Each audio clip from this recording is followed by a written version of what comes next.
Hello, welcome back. Today we're gonna prove the universal property of the Sheafification. So let's recall what the Sheafification is, so what the construction is. Let's take a presheaf F, and the Sheafification are the terms in the stalk, so these Sx and the product of the stalks of U, where they are locally given by some element, so by some section. So there exists an open neighborhood of X, and there it's given by a section. So the terms, so these sy agree with the terms of t in this neighborhood V.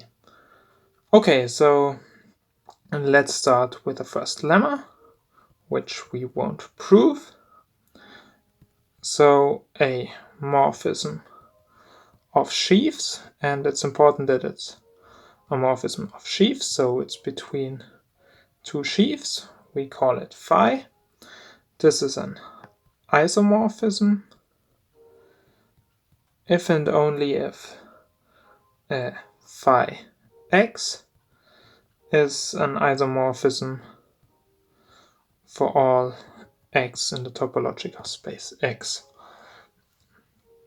where phi x, of course, is the induced map on the stalks. And as I said, we don't prove this, but we'll use it in a proof of the universal property of the Sheafification. And if you want to find a proof, just look up some on the internet or the notes on algebraic geometry or some sheaf theory.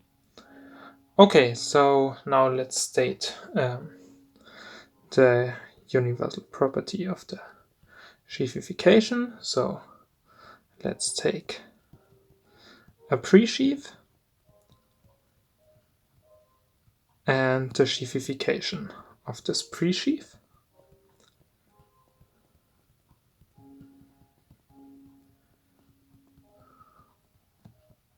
F, so together with the morphism of presheaves, which we've seen, so we have this morphism IF from the presheaf into the Sheafification. And also let's take another map, namely a map from a morphism from F to G, which is also a morphism of presheaves, but G is a sheaf.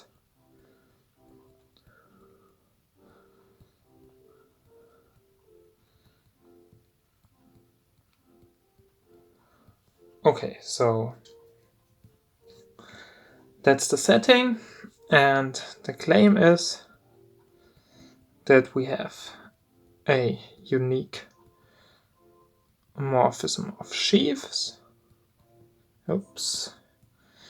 Unique morphism of sheaves, which we'll call F from the Sheafification to G, such that our given G, which was from the presheaf, is given by this composition.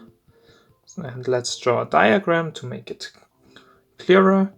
So we have F, we have a morphism into the Sheafification, we have the sheaf G, we have the morphism, how did we call it, G, and the claim is that there is a unique morphism F. Okay, so let's prove it. We consider the following diagram, namely F, IF into the Sheafification. We have the morphism G, so now we draw it rather like more vertical G. Then we have the morphism into the Sheafification, and on the right hand side we define it, well, let's maybe call it F twiddle, which is the product just of these morphisms, of the induced morphisms of the left-hand side. So we have morphisms on the induced morphisms on the stalks, and as the sheafification is defined by these stalks, we get a morphism on the right-hand side. And of course, one would have to check that this is a morphism, but it is, so we won't do this here. Okay, so now let's look at this diagram a little closer. So the previous lemma tells us, and also not just the previous lemma, but we've also seen that the map from G to the Sheafification induces a bijection on the stalks. But we've seen that a morphism of sheaves is an isomorphism if and only if the morphisms at the stalks are isomorphisms. But so, because we have these bijections, they are isomorphisms. So the previous lemma, together with the fact that the map, so this map IG here, induces bijection on the stalks, implies that IG is an isomorphism. Okay, and this now immediately gives us the map F. So F is just given here by so now I have to think, but it's the composition of this F twiddle with IG inverse. Okay, and this of course goes from the Sheafification to G. And now we just have to check uniqueness. So what we've, let me see if we have it somewhere. I think we've proved it. Yeah, here we have it. So two morphisms of sheaves are equal if and only if the induced morphisms at the stalks are equal. So we're going to use this now for the proof of uniqueness. So F is unique because morphisms are equal if and only if the induced morphisms on the stalks are equal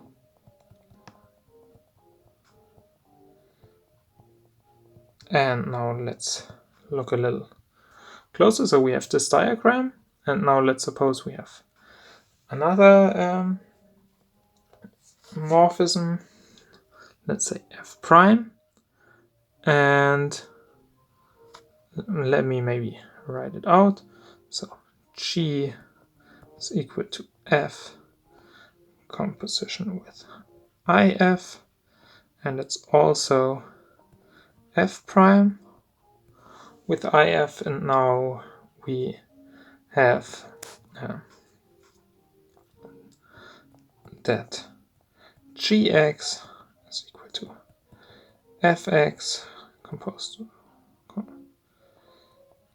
with IFx, and that's also F prime x composition with IFx, and these things here are bijections.